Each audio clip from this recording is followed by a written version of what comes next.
Check out the first question. A lift is coming from 8th floor and is just about to reach the 4th floor. कैसा direction है lift का? 8वीं मंजिल से it is coming to 4th floor. Displacement कैसा है? Displacement कैसा है? x. Displacement is a vector quantity. You will have to check out the sign convention here. If it is going downwards, so less than 0. Odd one out करते जाओ. कौन से option में less than 0 है? Please check out. All right, first है और दूसरा क्या है? कोई नहीं है उसके अलावा. x less than 0. So first is the answer. Anyways, velocity बताइए. अगर वो नीचे आ रहा है तो नीचे आके यहाँ पे रुकने वाला है क्या? About to reach 4th floor. Velocity बताइए और एक्सेलरेशन बताइए. यहाँ पे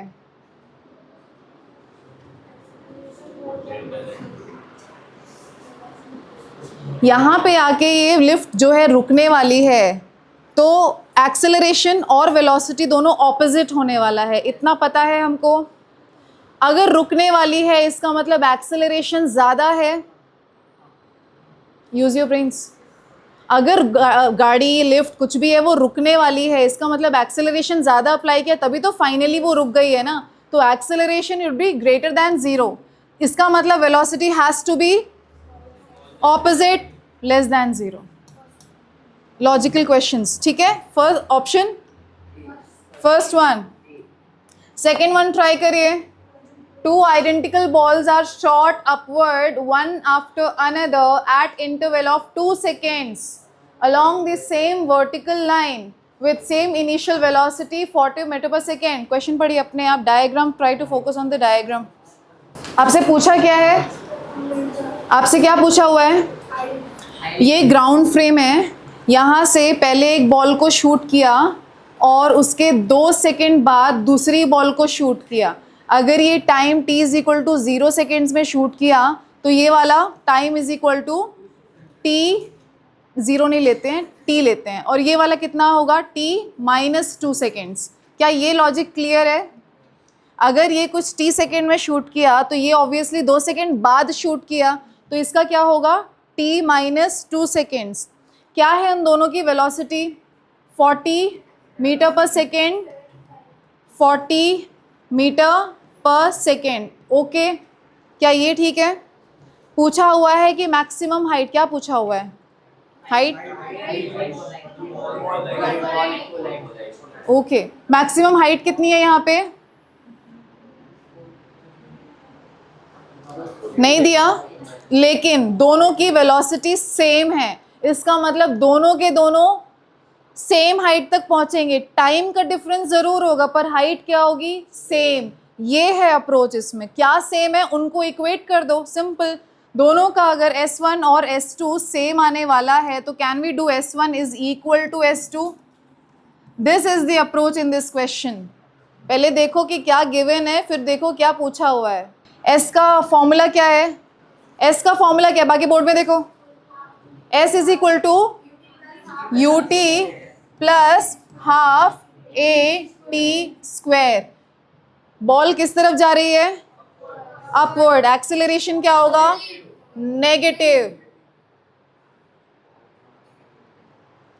okay, negative is equal to ut minus 2 minus half plus कर लो AT माइनस 2 का whole square.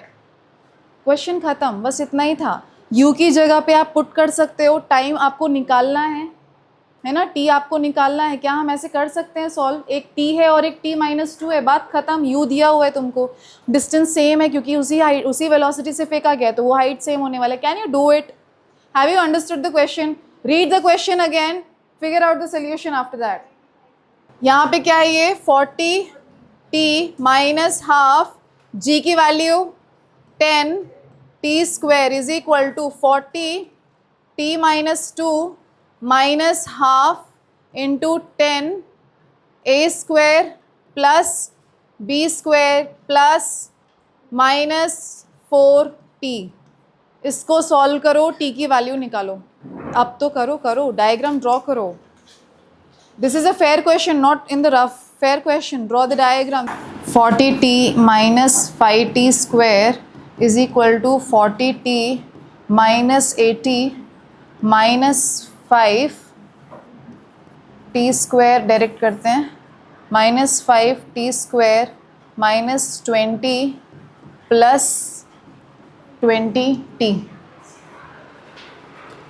40t and 40t will get cancelled, minus 5t square and 5t, so you are left out without a quadratic equation, direct है. Minus 80 minus 20 is 100 is equal to 20t, 0 0 cancel, so t is equal to 5 seconds. अब आपको time मिल चुका है 5 second, तो किसी भी एक equation में डाल दोगे तुमको आपको पता चल जाएगा कि कौन से डिस्टेंस में वो लोग कोलाइड करने वाले हैं. टाइम अगर 5 सेकेंड्स है, therefore s is equal to u t minus half g t square, substitute t is equal to 5 seconds, so s आपको फाइंड करना है 40 into 5 minus 10 into 5 square. Answer ये आना चाहिए, ये बोला गया है. आया? कितना टाइम निकला? डिस्प्लेसमेंट भी निकल गया. डन. बाकी बच्चे, so the answer is 75 metre. ऐसी कौन सी हाइट जहाँ पे ये बॉल्स कोलाइड होंगे, वो है 75 मीटर, क्योंकि टाइम निकला है 5 सेकेंड. 5 सेकेंड में 75 मीटर पहुँच गए होंगे और वहाँ पे कोलाइड करेंगे. इस क्वेश्चन में पूछा ये गया है कि ऐसा कौन सा हाइट है या ऐसा कौन सा टाइम है जहाँ पे, ये कॉन्सेप्ट देखो पहले. ये है एक टावर जिसमें वो कुछ डिस्प्लेसमेंट कवर करने वाला है. अगर इसको सिर्फ किसी भी ऑब्जेक्ट को सिर्फ ड्रॉप किया गया है तो उसकी इनिशियल वेलोसिटी होने वाली है 0. उसमें लगने वाला है एक एक्सेलरेशन जो कि पॉजिटिव होने वाला है, और वो कितना डिस्प्लेसमेंट कवर करता है उसका एक ट्रिक फाइंड किया था हमने. वैसे नॉर्मली फाइंड करोगे तो क्या निकलेगा, s is equal to U T plus half A T square. Okay, u कितना है तो ये पूरा कैंसिल, हाफ ये 10 हो गया, पहला सेकेंड है तो ये कितना आया s1. s1 is equal to 5 metre. पहले सेकेंड में अगर एक बॉडी को सिंपली एक टावर के ऊपर से ड्रॉप कर दिया है तो हमेशा वो 5 मीटर चलेगा, दैट इज द लॉजिक. दूसरे सेकेंड में वो कितना चलने वाला है, कैसे आया, t की जगह पे ये पहला सेकेंड है, दूसरा सेकेंड में u अगेन 0, हाफ 10 इंटू 4, दूसरा सेकेंड t का स्क्वायर हो गया, t का स्क्वायर हो गया, सो दिस इज 5 4 जा 20 मीटर. यहाँ से लेके यहाँ तक टोटल 20 मीटर है. पहले में 5 मीटर कवर हो गया तो दूसरे में कितना हुआ 15 मीटर. इस तरीके से एक रेशियो निकला हुआ है कि S1 is to S2 is to S3 is to S4. इस तरीके से ये रेशियो होगा 1:3:5:7:9:11 and so many more odd numbers like that. पहले सेकंड में अगर वो चला है 5 मीटर जो कि चलने वाला है, अगर वो ड्रॉप किया हुआ है तो दूसरे सेकंड में 5 3 15 मीटर, तीसरे सेकंड में 5 5 25, 5 7 35, 5 9 पहले सेकंड में वो 5 मीटर चलेगा, दूसरे सेकंड में उतने ही टाइम में एक सेकंड के अंदर वो 15 मीटर चलेगा, तीसरे सेकंड में एक ही सेकंड में उतने ही टाइम में वो 25 मीटर चलेगा. एक्सेलरेशन लग रहा है उसके ऊपर, तो वो कंटिन्यूसली उसका स्पीड बढ़ा रहा है. जब स्पीड बढ़ेगा तो लॉजिक क्या कहता है, डिस्प्लेसमेंट भी बढ़ने वाला है ना. तो इस तरीके से, तो अब क्वेश्चन आपका ये है 56. If a freely falling body travels in the last seconds a distance equal to the travelled in the first 3 seconds. पहले 3 सेकंड में टोटल डिस्प्लेसमेंट कितना हुआ है 15 + 25 + 5, हाउ मच 45. अब ये 45 किसके बराबर है, इसके बराबर, और ये कहाँ से आया 1 2 3 4 5th सेकेंड. नो, ये फर्स्ट सेकेंड में है, ये सेकेंड सेकेंड में है, थर्ड सेकेंड में है, फोर्थ सेकेंड में, और ये 5th सेकेंड में है. तो पहले 3 सेकेंड में 45 आ गया, और 45 कौन से सेकेंड वाले के बराबर है 5th सेकेंड के बराबर है. 45 वही था आपका क्वेश्चन, 5th सेकेंड के बराबर है पहले 3 सेकेंड में चला हुआ डिस्प्लेसमेंट. क्लियर? क्या दिया हुआ है इसमें, a stone is throne upward with you from the top of the tower, reaches the ground अब यहाँ पे साइन कन्वेंशन यूज़ होगा, एक टावर है जिसके ऊपर से तुमने इसको u वेलोसिटी से फेंका है, फाइनली यहाँ पे जब वो रीच हुआ है तो उसकी फाइनल वेलोसिटी कितनी है 3u, और पूछा क्या है हाइट ऑफ द टावर। कौन सा फॉर्मूला यूज़ करोगे? हाँ ठीक है, एच मैक्स तो ठीक है, एच मैक्स से कैसे आया आपका? H max is equal to U square by 2g। U कितना है 3, 9 u स्क्वायर बाई 2g। मैं आप ही का डाउट अभी क्लियर करूँगी। ये वाला फॉर्मूला कब यूज़ करते हैं? यहाँ पे सिर्फ एक u है, और वो u कब अप्लाई होता है? आप लोग खुद दिमाग लगाओ, आपके पास 3 सिचुएशंस हैं टोटल, 3 सिचुएशंस है। एक नीचे से ऊपर फेंका u से, एक ऊपर से नीचे फेंका, फाइनली यहाँ v आया, यहाँ तो u 0 हो गया, और एक टावर के ऊपर से इस तरीके से फेंका, यहाँ पे u और v दोनों हैं। अब बताइए इन 3 सिचुएशंस में से ये h मैक्स कहाँ पे यूज़ हुआ होगा? ऑब्वियसली फर्स्ट वाले में जिसमें सिर्फ u से आपने ऊपर फेंका था। तो h मैक्स का मतलब क्या हुआ? एक वेलोसिटी से तुमने उसको ऊपर फेंका, कहाँ तक वो पहुँचेगा, कितना हाइट वो कवर करेगा, ये है वो फॉर्मूला। यहाँ पे आप उसको यूज़ नहीं कर सकते, इस वाले फॉर्मूले में यूज़ नहीं कर सकते हो। इसीलिए मैंने कहा है यूनिट 2, 3 एंड 4 मैक्सिमम प्रैक्टिस चाहिए, करते करते समझ में आ जाएगा कि अरे ये फॉर्मूला तो यहाँ पे वैलिड ही नहीं होगा। आ गया? So cool, which formula have you used? Okay, let's try with that. That formula can be used any time anywhere, because यहाँ पे एक्सेलरेशन कांस्टेंट है, यूज़ कर सकते हो। कौन सा एक्सेलरेशन है यहाँ पे? कौन सा एक्सेलरेशन? अरे तब कौन सा एक्सेलरेशन है यहाँ पे? कोई भी चीज़ ऊपर से नीचे गिरती है टफ।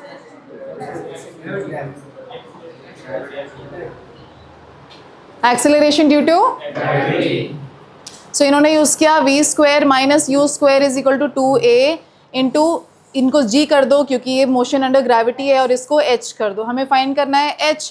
v कितना है? 3u का whole square minus initial 2 into let's say 10 into g, option में g है क्या? हाँ, तो g को हम लोग कट नहीं करेंगे यहाँ पे, g इंटू h। ये कितना है? 9u square minus you square is equal to 2gh। ये कितना है? 8u square is equal to 2gh। So h is equal to 8u square by 2, 4u square by g। Direct है ना? कितना tough था वो क्वेश्चन? टफ तो था ही नहीं। ओके ना, ये हो गया तुम्हारा 54th क्वेश्चन। 43rd, 43 कर लो, ये क्वेश्चन कर लो। Write down the question number. Which question number was this? Initial velocity क्या थी जिससे ये फेंका गया था टावर के ऊपर से? ये टावर है, यहाँ पे ये टावर इमेजिन करो भाई। अब इसमें क्वेश्चन ये है आपका कि इसमें इनिशियल वेलोसिटी, अगर एक लिफ्ट ऊपर जा रही है 29 मीटर पर सेकेंड से, ये लिफ्ट ऊपर की तरफ जा रही है, ठीक है, उसमें से एक स्टोन गिरा, तो स्टोन की इनिशियल वेलोसिटी क्या होगी? आप लोग एक बस में चल रहे हो, ठीक है, आपके स्टॉप में बस रुकी ही नहीं, लेकिन आपको तो उतरना था, वो रोका ही नहीं, उसने कान में ईयरफोन लगा रखे थे। तो क्या हुआ? वो बस में हम थे, हमें उतरना था पर बस रुकी नहीं, तो आप जब बाहर निकलोगे तो आपकी स्पीड एग्जैक्टली किसके बराबर होगी? बस की वेलोसिटी के बराबर। वो आपकी इनिशियल वेलोसिटी होगी। इसलिए आप क्या ऐसे चलती हुई बस से ऐसे उतरते हो और खड़े हो जाते हो, गिर जाते हो। अगर आप दौड़े नहीं आगे तो आप उधर ही पे गिर जाओगे, उतनी वेलोसिटी से डम। समझ में आया? एक हॉट एयर बैलून का क्वेश्चन हमने किया था, उसमें से ऊपर से कुछ फेंका था नीचे, सो इनिशियल वेलोसिटी नीचे गिरने वाले की क्या थी? जो वेलोसिटी बलून की थी। सिमिलरली लिफ्ट ऊपर जा रही है, लिफ्ट से कुछ आपने नीचे गिरा है, तो जो भी लिफ्ट की वेलोसिटी होने वाली है वही इनिशियल वेलोसिटी। कभी भी आप देखोगे कि अगर आप इधर से कुछ ड्रॉप करें तो सीधा ऐसे नहीं गिरता, हमेशा ऊपर जाके नीचे आता है। और ऊपर वो क्यों गया? क्योंकि लिफ्ट की जो वेलोसिटी थी वही उस स्टोन की वेलोसिटी बन गई थी कुछ देर के लिए। फिर एक्सेलरेशन तो नीचे एक्ट कर ही रहा है, स्पेस में होता तो ये ऊपर ही जाता रहता स्टोन। लेकिन ऊपर से नीचे आने का मतलब यहाँ पे कहीं पे उसकी फाइनल वेलोसिटी 0 हुई होगी तब वो नीचे आ रहा है, क्योंकि हमेशा एक भाई साहब उस पर एक्ट करते रहते हैं। एक्सेलरेशन ड्यू टू ग्रेविटी हमेशा उस पर एक्ट करेगी। तो पहले इनिशियल वेलोसिटी वो लिफ्ट की ले गया, फिर उसके बाद थोड़ी देर ऊपर जाएगा, 0 होगा, फिर वापस वो नीचे आएगा because of its effect. Whose effect? Acceleration due to gravity's effect. Clear my point? सपने से बाहर आओ। समझ में आ गया? बस हॉट एयर बलून और लिफ्ट सबका कॉन्सेप्ट सेम है, राइट? सो 43rd क्वेश्चन में आपसे पूछा the acceleration of the stone after the release. यहाँ पे सिर्फ एक्सेलरेशन पूछा है। अभी जब रिलीज हुआ है तो यहाँ पे एक्सेलरेशन उसका क्या होने वाला है? ये ए हो गया जी, और ये किस तरफ एक्ट कर रहा है? डाउनवर्ड्स। पर एक्चुअली उस स्टोन के पास कितनी क्वांटिटीज हैं? अगर एक्सेलरेशन नहीं पूछा है कितनी क्वांटिटीज हैं उसके पास, तो क्या बोलोगे? u which was equal to the lift की velocity and g downwards, u upwards। ये भी ध्यान रखना है तुमको, u upwards क्योंकि लिफ्ट ऊपर जा रही है। समझ में आ गया? u upwards g downwards। अगर क्वेश्चन ऐसे आया तो अब तुमको इसका मतलब समझा देते हैं। अगर स्टोन बाहर फेंका गया है दैट इज g downwards, पर अगर स्टोन को लेके तुम अंदर लिफ्ट के अंदर खड़े हो, तुम्हारे ऊपर कितना एक्सेलरेशन लगेगा? एक तो नीचे वाला एक्सेलरेशन तुमको खींच रहा है और दूसरा लिफ्ट की वजह से, वो है g+a। लिफ्ट का अपना एक एक्सेलरेशन है और एक्सेलरेशन ड्यू टू ग्रेविटी भी तुमको लग रही है। कॉन्सेप्ट समझो। यहाँ पे एक आदमी खड़ा है, इसमें एक्सेलरेशन किधर लग रहा है? और लिफ्ट ऊपर है। लिफ्ट ऊपर जा रही है अपने एक्सेलरेशन से, और उसके ऊपर हमेशा क्या लग रहा है? Acceleration due to gravity. तो टोटल एक्सेलरेशन इसमें क्या लगेगा? g-a। Opposite direction. लिफ्ट अगर नीचे आ रही है कुछ एक्सेलरेशन से, आप अंदर अभी भी हो और यहाँ पे भी g लग रहा है, तो यहाँ पे कितना लगेगा? g+a। ये है वो, हो गया। यहाँ पे स्टोन की बात कर रही है कि आपके हाथ में कोई स्टोन था और वो नीचे गिरा है, तो स्टोन में अब एक्सेलरेशन नहीं लगने वाला, उसमें उसकी इनिशियल वेलोसिटी होगी u जो कि ऊपर लगेगी और ग्रेविटी नीचे लगेगी। तो यहाँ पे सिर्फ g है। अब वो किसी एक्सेलरेटिंग फ्रेम में है ही नहीं, वो बाहर आ चुका है। समझ गए? वो बाहर आ चुका है, उसको कौन एक्सेलरेट कराएगा ऊपर की तरफ? कोई है ही नहीं, तो वो कैंसिल हो गया यहाँ पे, जैसे ही वो लिफ्ट से बाहर आ गया। Concept clear?